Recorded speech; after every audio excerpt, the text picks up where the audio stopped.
বন্ধন বেংকৰ দ্বাৰা লাভান্বিত গোলাঘাটৰ শতাধিক পৰিয়াল আত্মসংস্থাপনৰ বাবে চিন্তা চৰ্চা কৰি থকাৰ মাজতে 10 গৰাকী মহিলা একগোট হৈ আৰম্ভ কৰিলে এটা চেতনা নামৰ বন্ধন গোট। যোগাযোগ কৰিলে ঠেকিয়ালস্থিত বন্ধন বেংক কৰ্তৃপক্ষৰ লগত আৰু কেনেদৰে নিজৰ লগতে পৰিয়ালক সহায়ৰ হাত আগবঢ়াব পাৰি তাৰ বাবে আলোচনা কৰি একোটাকৈ লোন বা ঋণ লোৱাৰ ব্যৱস্থা কৰিলে। ক্ৰমান্বয়ে কোনোগৰাকীয়ে যদি হাঁহ কুকুৰা পালন আন কোনোৱে সৰুকৈ এখন দোকান খুলিছে একেদৰে তাঁতত সূতা বোৱা কামতো আগবাঢ়িবলৈ লৈছে। তেওঁলোকৰ কৰ্মৰাজিৰ দেখা পাই সদস্য সংখ্যা ক্ৰমান্বয়ে বাঢ়িবলৈ ধৰিলে আৰু আজি 32 গৰাকী মহিলাৰে এটা বৃহৎ গোটৰ সৃষ্টি হ'ল। এতিয়া বেটিয়নি কাকতি গাঁৱৰ কৃষ্ণচুকৰ মহিলাসকল সকলোৰে আদৰ্শ হৈ পৰিছে। আনফালে ঠেকিয়াল কাটকটীয়া গাঁৱৰ উদীয়মান যুৱক বিতুল বৰাই ঘৰতে সৰুকৈ আৰম্ভ কৰা নিজৰ ফাৰ্মখন আজি বন্ধন ঋণ লাভ কৰাৰ ফলত গৰুৰ সংখ্যা বঢ়াই নিয়াৰ লগতে গাখীৰজাত সামগ্ৰী প্ৰস্তুত কৰি নিজৰ লগতে পৰিয়ালটো সংস্থাপন দিবলৈও সক্ষম হৈছে। এই সন্দৰ্ভত আমি প্ৰতিবেদন আগবঢ়াইছো আমাৰ সাংবাদিক অভিজিত নাথৰ। হয়, মই আজি উপস্থিত হৈছোহি কিছু আত্মসংস্থাপন লাভ কৰা মহিলাৰ কাষত আৰু মোৰ কেমেৰাৰ সহযোগে দেখুৱাব এইসকল মহিলাই স্বাৱলম্বী হৈ নিজৰ জীৱন অতিবাহ কৰিছে, নিজৰ লগতে নিজৰ পৰিয়ালটো পোহপাল দিয়াৰ ক্ষেত্ৰতো সহায় হৈ আগবাঢ়িছে আৰু তেওঁলোকক সহায় আগবঢ়াইছে বন্ধন বেংক আৰু বন্ধন বেংকৰ গোটে। আমি আহি উপস্থিত হৈছোহি, মোৰ সহযোগী কেমেৰা সহযোগে দেখুৱাব এইসকল মহিলা আপুনি যদি সম্ভৱ হয় গোলাঘাটৰ পশ্চিম প্ৰান্তত অৱস্থিত বেটিয়নি কাকতি গাঁৱৰ কৃষ্ণচুকত।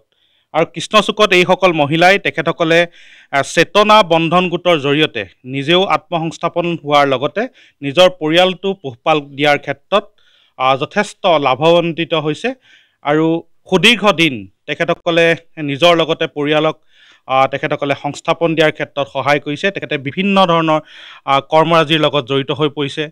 তেখেতসকলৰ এটা 32জনীয়া গোট আছে। এই যি 32জনীয়া গোটৰ জৰিয়তে তেখেতসকলে নিজৰ লগতে পৰিয়াল পোহপালৰ ক্ষেত্ৰতো সহায় হৈছে। আমি প্ৰথমতেই কিছু মহিলা আছে কেনেধৰণেনো এই অনুষ্ঠানভাগী বা এই বন্ধন গোট সংস্থাপিত হ'ল এই কথাখিনি জানিবলৈ আমি চেষ্টা কৰিম, তেখেতসকলৰ ওচৰলৈ যাম। আৰু প্ৰথমতে বাইদেউ আপোনাৰ ওচৰলৈকে আহিছোঁ। যিহেতু আপোনালোকে বন্ধন বেংক বহিলক একো নাই, আপোনালোকে বন্ধন বেংকৰ অংশীদাৰ হিচাপে কাম কৰি আছে, কেনেকুৱা অনুভৱ কেনেকুৱা? ভালেই পাইছোঁ। হয়, ভাল আমি এতিয়া যিকোনো নিজৰ কাম কৰি নিজৰ পোহপাল দিয়া নিজৰ অন্নপোষণ মুঠি চলা ব্যৱস্থা নিজে কৰি নিজে ল'ব পাৰিছোঁ। এতিয়া আমি নিজে ভাল লাগিছে, ভালেই পাই আছোঁ।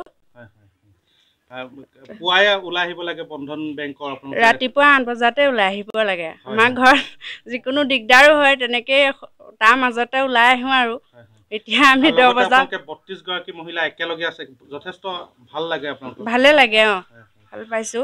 আমি আৰু কথা পাতিম, আৰু মহিলা আছে তেখেতসকলৰ লগতো কথা পাতিম। আমি তেখেতসকলৰ ওচৰলৈ যাম।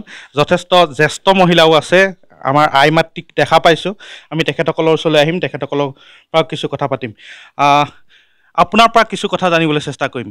যিহেতু আপুনি ইয়াতে জ্যেষ্ঠ যেন দেখা মোৰ অনুভৱ হৈছে, কেনেকুৱা আপোনালোকে এই মহিলাসকলক লৈ আপুনি? বন্ধন গোটটো ভালেই লাগে আৰু ৰাতিপুৱা 8টা বজাত ওলাই আহিব লাগে, লগৰবোৰ পাওঁ, আমাৰ নিজৰ বন্ধনৰ কামো হয়, তাতে লৈ পেলাই আমি অকণমান সময় ব্যস্ত হ'ব লাগে আৰু তাৰপিছতে বন্ধনৰ পইচাই আমাক যিখিনি আগবঢ়াইছে সেইখিনি যে বহুত আমাৰ বন্ধন অফিচলৈ মোৰ ধন্যবাদ থাকিলে, আৰু যে আমি যিমানখিনি আগবঢ়াইছোঁ তাতকৈ আৰু দুগুণ আগবাঢ়ি যাব পাৰোঁ এই মুচত কৈ পেলাই মোৰ। আগতে আপোনালোকে যেতিয়া বেংকৰ পৰা লোন ল'ব বিচাৰে বা পইচা ধাৰ ল'ব বিচাৰে, তেতিয়া আপোনালোকে লোন ল'ব বিচাৰে বা ধাৰ ল'ব সময়ত যথেষ্ট অসুবিধা মানে আমি যেতিয়া বন্ধন গোট ল'ব বিচাৰিছিলোঁ তেতিয়া কিছুমান বাইদেৱে কৈছিলে আৰু পুৰুষেও কৈছিলে এইবোৰ বোলে তহঁতি লৈ পেলাই বোলে পিছত নিজে জেল খাব লাগিব। আমি বোলো চাওঁচোন চেষ্টা কৰিবা, ঘৰখনৰ যদি মতামাইকীয়ে চেষ্টা কৰোঁ কেলেনো এইটো হ'ব পাৰে, কিবা এটা আগবাঢ়িব পাৰোঁৱেই বা সেইকাৰণে আগবাঢ়ি আমি প্ৰথমতে 10 গৰাকীমান বাইদেউহে ওলাইছিলোঁ। ওলাই পেলাই আমি গোলাঘাটত 2 গৰাকী বাইদেউ 3 গৰাকী বাইদেউ মিটিং শুনিবলৈ 2 দিন গ'লোঁ। গৈ আহি ভালেই দেখিলোঁ, দেখি পেলাই আমাৰ গাঁৱত এটা গোট খুৱাই পেলাই 10 গৰাকী এটা গোট খুৱাই আমি আলোচনা কৰিলোঁ।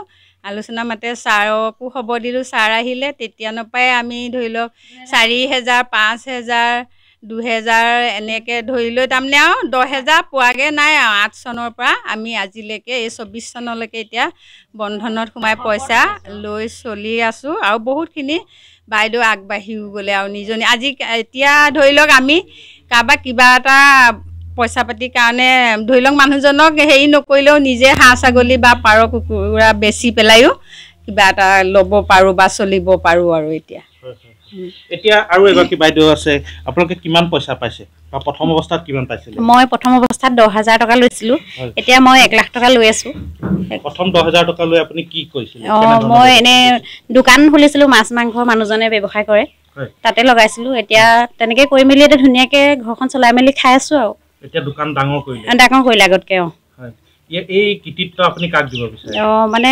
বন্ধন যোনে মানে উদ্ভাৱন কৰিছিলে তেওঁলোকে অশেষ ধন্যবাদ জনাম তেওঁলোকৰ প্ৰচেষ্টাত আপোনালোকে আজি আগবাঢ়ি যাব পাৰিছোঁ আৰু যিহেতু আপোনালোকে এই 32 গৰাকী মহিলা একগোট কৰিলে আপোনালোকৰ ইয়াতে বিভিন্ন ধৰণৰ অনুষ্ঠানো হয় হয় বিহু হ'লে এনেকৈ সকলোৱে গোট খাই আমি চাহ জলপান খাওঁ ভালেই লাগে এই মুহূৰ্তত যদি আমি আপোনালোকৰ পৰা আপোনালোকে যিহেতু বিহুত অনুষ্ঠানো কৰে বা এনেকুৱা ধৰণৰ কৰে অকণমান যদি তেনেধৰণৰ কিবা গীত আপোনালোকে গায় নেকি তেনেকুৱা গীত কিবা মনত আছে নেকি এই মুহূৰ্তত কোনোবা গাব পৰা মহিলা আছে নেকি যদি অকণমান এতিয়া ফ্ৰিজেন এই যি গৰু ব্যৱসায় আপুনি আৰম্ভ কৰিলে এই ক্ষেত্ৰত আপুনি কাৰোবাৰ পৰা আপুনি ঋণ লৈছিলে বা তেনেধৰণে আৰম্ভ কৰিছিলে বা কেনেধৰণে কৰিছিলে গোটেই কথাখিনি প্ৰথমটো মই ঋণ লোৱা নাছিলোঁ প্ৰথমটো মোৰ ক্ৰছ কিনিছিলোঁ ক্ৰছ কিনাৰ পৰা বনোৱা তাৰপাছত মই ঋণ লৈছোঁ কাৰ পৰা ঋণ লৈছিলে এতিয়াতো মই অকল বন্ধনৰ লগত আছে ঋণ বেলেগত নাই বন্ধনৰ পৰাই প্ৰথম আৰম্ভ বন্ধনৰ পৰাই প্ৰথম আৰম্ভ কৰোঁ